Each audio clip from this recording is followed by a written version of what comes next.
Hello Capricorn, Sun, Moon, Rising, and Venus signs. Kamusta kayo? Sana po'y nasa mabuti kayong kalagayan. Welcome back po sa Star Tarot. Kung bago kayo rito, welcome din kayo. Thank you for your support. I truly appreciate it. God bless you all. Invitation. Ayan, sabi dito, we, your guardian angels, ask you to invite us into your heart. Talk to us at any time. Share with us your fears and concerns as well as your joys and pleasures. There is no need to be formal, for we have known you since before the dawn of time. In fact, we know you better than you know yourself, and we love you just as you are. Ayan, so iniimbitahan na kayo ng inyong mga guardian angels na tawagin mo siya. Tawagin mo sila. They are ready to be by your side. They are ready to celebrate with you. They are ready to guide you, to guard you, 'di ba? Gusto nila na maging parte sila ng ng journey ninyo ngayon, Capricorn, okay? Eternity, gently move your awareness from the external world to a world of light within your heart. Allow each breath to heal you as you drift to a place beyond time. Eternity exists within you, forever sparkling like a diamond. You are, in essence, a shining star, forever transforming to ever greater light. Yan, napakaganda naman.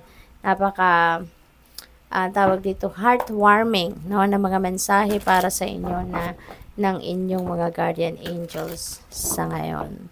So, tingnan natin kung ano pa yung mga messages ninyo for the next 3 months. We have strength. Ayan, kailangan ninyong magpakatatag. Kailangan ninyong tibayan ang inyong loob, no?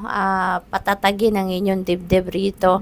Capricorn, you really need to do that kasi maaaring mayroong mga sitwasyon dito that requires you to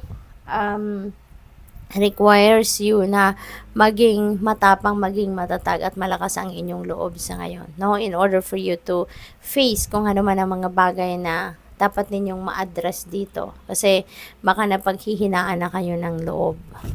We have 9 of Wands. Ayan. So, this is the energy of the wounded warrior. No? So, siguro, ito yung kailangan ninyong i-address. No? Baka napapagod na kayo, nahihirapan na kayo sa inyong sitwasyon. At maybe at some point, gusto nyo nang sumuko. Gusto mo nang mag-give up. No? Kaya, ito kailangan mo na magpakatatag ka. Okay?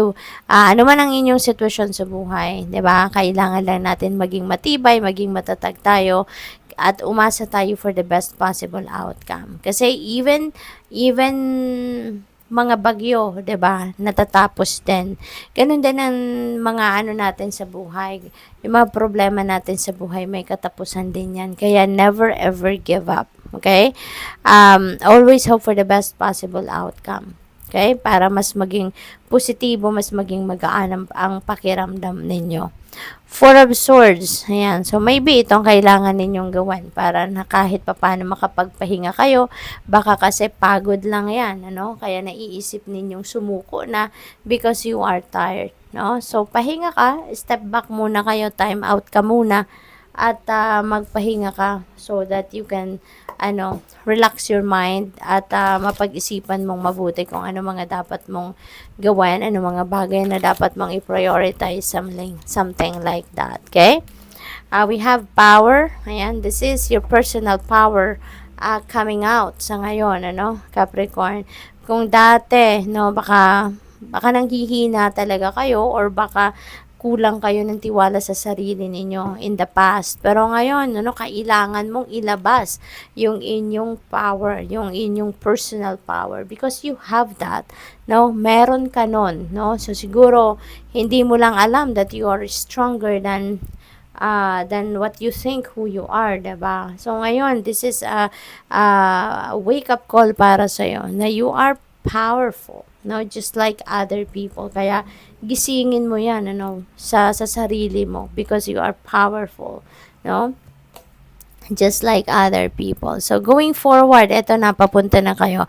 Once na nagsimula na kayong bumangon, magpapatatag na kayo rito, once na mag-take action na kayo, tuloy-tuloy na to. Papunta na kayo sa liwanag, you're heading towards the light, you're heading towards positivity, you're heading towards whatever it is that you want to accomplish, kung ano man ang gusto mong ano man ang mga pangarap mo, papunta na kayo doon. Papunta na kayo sa move on and move forward sa buhay ninyo. There's no looking back anymore, which is really good.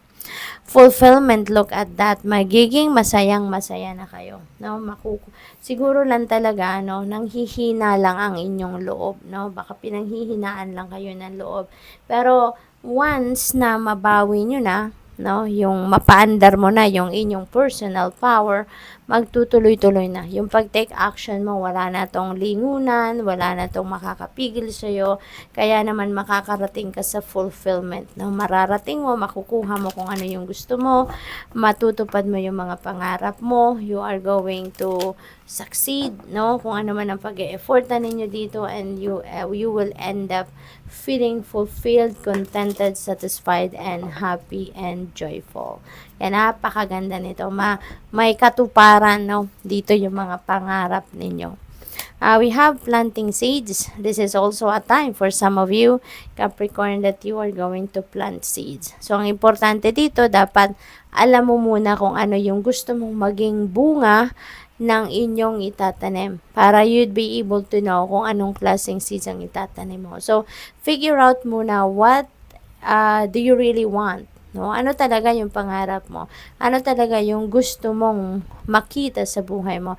Ano talaga yung gusto mong ma-experience, at a certain period of time para alam mo kung paano mo to sisimulan gawin.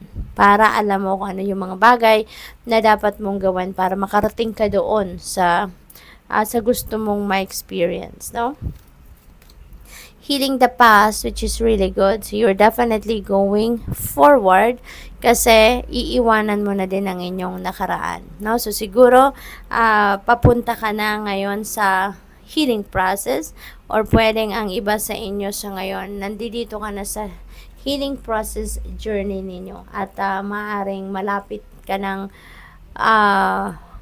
mo nang matapos ito, at malapit mo nang ma-overcome ito. Kumbaga, magiging matibay na ang inyong loob, and you will be able to release lahat ng bubog sa inyong dibdib, o lahat ng bagahe sa puso ninyo na nagpapabigat o nagpapahirap sa inyo.